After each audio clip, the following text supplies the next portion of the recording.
मैं उसे एंड तक नहीं छोड़ूंगी। मुझे पहले से पता था तेरा पेज ढीला है। So I just came from watching Do Patti. Do Patti is on Netflix. Do Patti translates to two cards.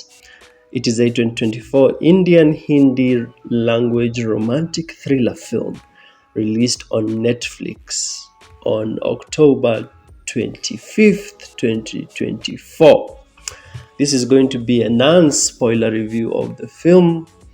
The story follows four main characters. The first one being VJ, who's a inspector, a lady who's very adherent to the law. That's her whole thing. Earlier on, I had said that this is supposed to be a romantic thriller. In essence, most of the film is a sort of love story melodrama. Yeah, I'll use the word melodrama because it has no real plot. It's just a lot of home romantic oriented drama, and the film wants to make you think that VJ the inspector is the main character, but no, she's not she's not the main character. She goes to investigate this domestic abuse case between a character known as Sayumia, that's how you say her name, Sayumia, and the guy that she's in love with, who I will just refer to as Mr. Handsome Boy. I'll just refer to him as Mr. Handsome Boy. Saumia has a evil twin, let me put that in quotes, evil twin called Sheikh. And the movie goes into this long flashback to explain how when they were kids, they always competed for stuff, the tragic stuff that happened to them in their childhood. I'm not going to spoil this movie by giving you any major details, but tragic childhood that made them become competitive, and now here they are competing for one man, these two twins. The movie behaves as if there's only like one rich, handsome man in the whole of India, you know. This is a very horny movie, especially in the first 1 hour. It's a 2-hour film. First 1 hour is full of horniness.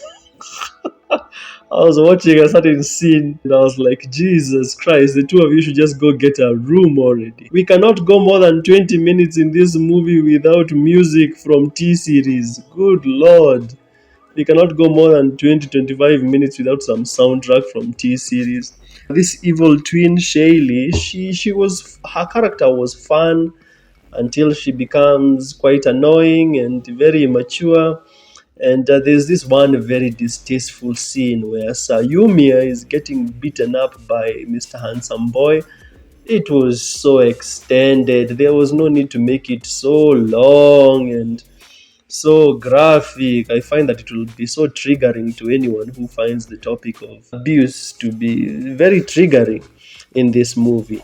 It's funny, to some extent, the movie tries to portray Mr. Handsome Boy as like, you know, women are driving him nuts. That's the way the movie tries to portray him. I mean, yes, he does have a temper, but also the movie to some extent tries to portray him like, you know, now I'm dealing with you, I'm dealing with your sister, you're both driving me insane. That's the way the movie tries to paint the whole thing. The opening scene of the film, this is one of those movies where they show you something that's going to happen in the future, then they like rewind to give you context. When they finally, that opening scene in the film, when they finally get to that point in the movie, which is like 1 hour 15 minutes into the film, basically what happens is, in the opening of the film, they have Mr. Handsome Boy and Saumia paragliding, and during the paragliding, Sayumia starts saying, Mr. Handsome Boy is trying to kill me.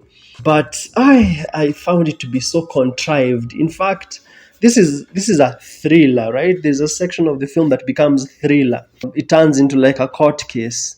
Everything from where the court case begins to the end of the movie, very annoying, very contrived. Contrived meaning it tries to act all smart and tries to play with the viewer's head to try and act like it's more intelligent than it is, but it's not. Anyone who has more than 4 brain cells knows that if you're using twins in a film, at some point, you know, they are going to use that to the plot. We know why you put twins in the film. We understand, like, anyone who has watched, this is not the first time twins have been used in a film to play with the plot. We know what you're going to do with twins. But anyway, what irritated me the most is how can two people be in the air paragliding? One of them claims that, oh, this one is trying to kill me, and people are like siding with the woman immediately. Like, that's so nonsensical. Come on now. And then the movie tries to portray it like, oh, everyone was seeing it and filming it. Like, come on, unless you had binoculars, nobody actually saw what was happening up there. All of you were filming with your phones, you could barely see what's up there. I found that to be just really annoying and contrived and trying to be complicated. Anyway, the themes of this film, it's trying to deal with the cycle of abuse, topics of victim blaming. Those are the two major themes. This film doesn't say anything new, in my opinion. Then the whole story that it's trying to tell you has been done many times in much better ways. I found the acting to be okay. The dialogue was funny in some places. It's shot okay, but it doesn't say anything new. And even like the last 40 minutes of the film, it tries to be all smart and complicated. And I was just like, make it stop, just end it already. Out of 10, I give this film a 4 out of 10. Clearly this was written by a woman. I even had to check the film who wrote this film. It was written by a lady. Yeah, a lady who wanted to discuss the issue of abuse in relationships, but the way she went about it, I was not impressed by it. Everything after the court case starts is so dumb. You are so dumb. You are really dumb. For real. Everything after the court case, after where the court case begins to the end of the film. Dumb. Dumb. Dumb, so dumb. Anyway, I'm talking personally for me as a guy. Dumb. I don't know. Maybe if you're a lady and you like drama, relationship, melodrama, and that type of stuff, maybe you might give this a higher score. Me, I give it a 4 out of 10. I wanted it to end as soon as they began the whole court thing. I was so bored because the way they begin by accusing Mr. Handsome Boy of attempted murder, it was so dumb. He's saying one thing, she's saying one thing. So why is he guilty? Why are you saying he's guilty just because the woman said? The movie also wants to ignore that the woman has been... Literally, there was a scene where the lady was saying, we are fine and we are in love. And then now, he wants to kill me. I'm like, film, be consistent. You're forgetting your own rules and what the other characters have also seen. The other characters have also seen stuff.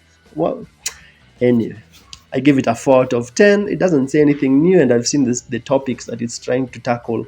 They've been done much better in other films. For other reviews, I've reviewed other Indian films. I'll leave them here in the comments. In the comments, tell me what you thought of this film. I'll see you in the next one.